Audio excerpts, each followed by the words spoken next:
Good morning. Got my grandbaby girl on this cup. Hey, okay, today is a good day.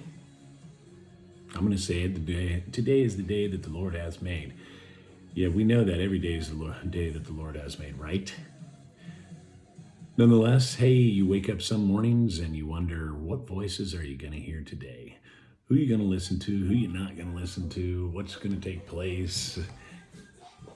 When you wake up in the morning, I encourage you just to find gratitude, but I encourage you to find the right voice to listen to.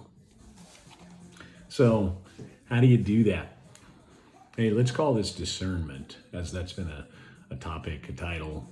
You know, people wonder, how in the heck do I flip in here, crazy fly, God's voice? Do I hear the Holy Spirit's voice? What does it sound like?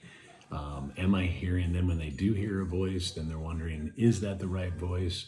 Should I walk through this? Should I step here? Should I go here? Then we're full of doubt and disbelief and wondering if we're just flipping crazy.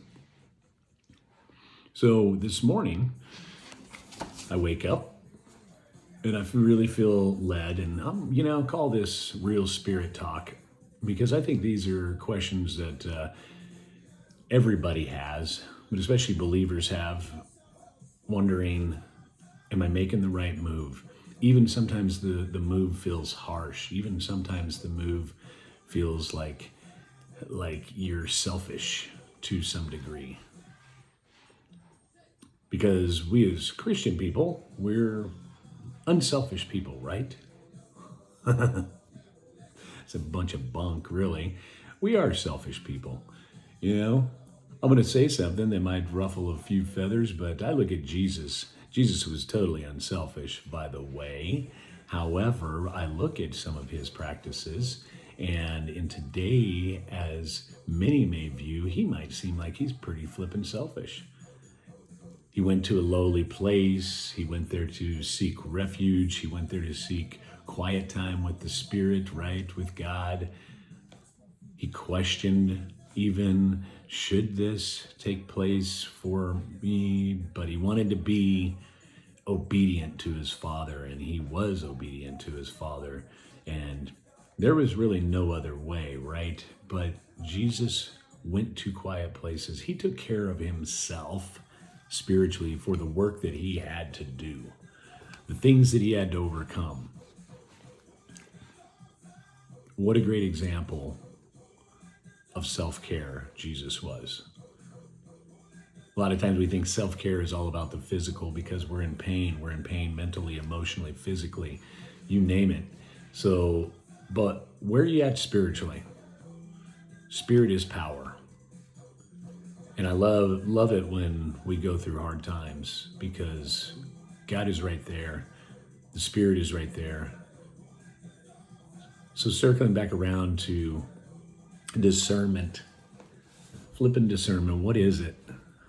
How do you attain it? How do you get it? Well, you get discernment in many ways, and you get discernment for many things. So two things is discernment for the world.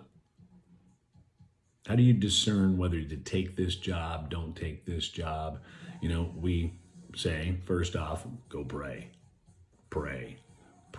Have you ever prayed, and then you go, oh, dang, you know what? I feel like, hey, that's 51% peace, right? And then you're like, that's got to be the right move. Yes, got to be the right job. You get into it, and it's a crap job. You hate it. You're miserable. You get up for the next 10 years. You do what you do because you have to do. And does God want you to be there? Did he want you to be there? That is one pesky little fly. Well, did you discern correctly? I believe you did. I believe there was an experience there. I believe there was a moment that you had to grow. Whether it be 10 years, whether it be 5 years, 20 years, whatever those years are, right?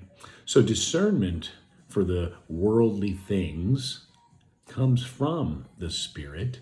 You have little spirit, right? We are made in his image, God's image. And then we have the Holy Spirit, the power that can dwell within us. Does it dwell within everybody? No, not unless you believe in Jesus Christ. It's plain and simple. But the point is spiritual now. How do we discern God's voice? I'm here to tell you that, you know what, don't overthink it. Don't overdo it, because yourself is pretty dang powerful, and you will talk yourself out of many things. And then you'll go and you'll get the advice you'll get of great people, wonderful people in your life, whether it be mom, grandma, your pastor, possibly too. Everybody's going to be praying for you.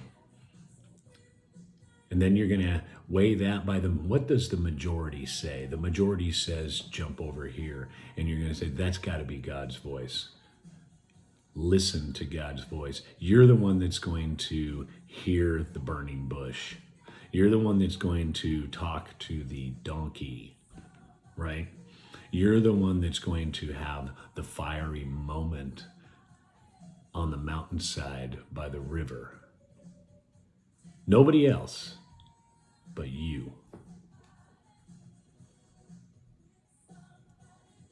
When you have that moment, don't doubt.